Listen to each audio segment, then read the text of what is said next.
190 million pound के फैसले में जो ताख़ीर हो रही है उसके ऊपर तज्ज़िया तबसरा हम कर रहे हैं। अच्छा, हमारे पैनलिस्ट की अक्सरियत ये समझती है कि जो सिचुएशन बन रही है उससे खान साहब को फ़ायदा हो रहा है। तो ये ओपन सवाल है सबके लिए, अगर आप लोग ये समझते हैं कि खान साहब को फ़ायदा हो रहा है तो कानूनी तौर पर ये केस अगर बड़ा स्ट्रॉन्ग है जैसे कहा जा रहा है और इसमें आगे जाकर ये भी इंश्योर कर लिया जाता है कि कोई लूप होल्स ना रहें, तो फिर तो ये कानूनी तौर पर खान साहब के लिए मुश्किल नहीं हो जाएगा? फिर फ़ायदा कैसे होगा खान साहब को इस ताख़ीर का? फ़खर इसमें फ़ायदा इमरान खान को इसलिए है, देखें वो हमेशा रिलाई करते हैं नैरेटिव बिल्डिंग के ऊपर और हमेशा चीज़ों को मुतनाज़िया बनाने में उनका कोई जो है वो सानी नहीं है। तो इसलिए ये बार बार डिले होगा। तो ये अदलिया को भी ना सिर्फ ये जो जज साहब हैं या ये फैसला है इसको वो कंट्रोवर्शियल बना देंगे, बल्कि इससे एक इंप्रेशन और जो नैरेटिव है मेरा ख्याल है इमरान खान वो अब से इन्होंने इसीलिए बिल्ड करना शुरू कर दिया। मतलब सियासी तौर पर इसका नैरेटिव ये जाएगा, सियासी तौर पर इसका नैरेटिव जाएगा, बट अगर कानूनी फायदा नहीं होता उनको तो फिर क्या फायदा होगा? भट्टी साहब देखिए मैडम शेख इस फ़ायदे नुकसान से हम क्यों फ़ायदे नुकसान में घुस गए हैं? एक फैसला केस चला है, उसका जो मुल्ज़म है वो कह रहा है कि मुझे सजा दो यार, क्यों डिले कर रहे हो? जज साहब आते आके सजा दे जाते, देखते किसको फायदा होता है किसको नुकसान होता है। इसमें हम किस फायदे नुकसान में चले गए?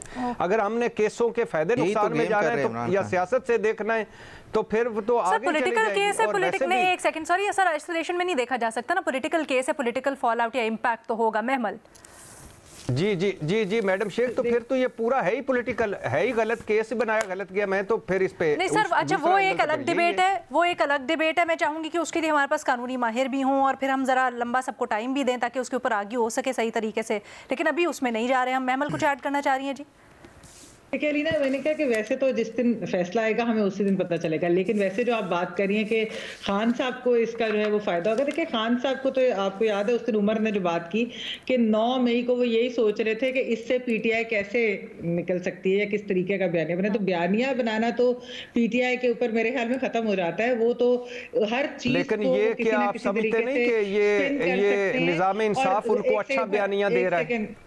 एक सेकंड भट्टी साहब, मैं सिर्फ अपना एक बात कंप्लीट कर लूं कि वो तो इसको किसी भी तरीके से स्पिन कर सकते हैं कि यानी कि अगर सही सजा मेरिट के ऊपर जिस तरह हम बात इधर हो रही है, बहुत सारे लीगल एक्सपर्ट कहते हैं बड़ा सॉलिड केस है, अब देखते हैं आगे फैसला किस तरीके से आता है। हाँ, मैंने जो बार बार जज साहब की मैं बात करी, जो भट्टी साहब निज़ाम अदल की बात करें, ये जो चीज है ये मुतनाज़े बना रही है कि क्या ये जो बार बार डिलेइंग टैक्टिक्स है ये कोई कंट्रोल्ड उसमें, और अगर जैसा फखर कह रहे हैं कि शायद 17 को भी अगर फैसला नहीं आता तो ये तो फिर पता लगाना भी चाहिए और इसके ऊपर तो प्रॉपर होनी चाहिए इन्वेस्टिगेशन कि क्या वजह जज साहब किस तरह से डिले किए जा रहे हैं। उनको अगर बाद में तो हाईकोर्ट में चैलेंज होना ही है ना, अगर उनका फैसला सॉलिड है, सही है, वो फैसला दे दें, उसके बाद हाईकोर्ट के अंदर चैलेंज हो जाएगा। मैडम शेख, वो आपको याद होगा कि इद्दत में निकाह केस फैसला महफूज था, खावर मानिका साहब उठे और जज साहब ने दोबारा इस्लामाबाद हाईकोर्ट को लिख दिया कि अगले जज को दे दें।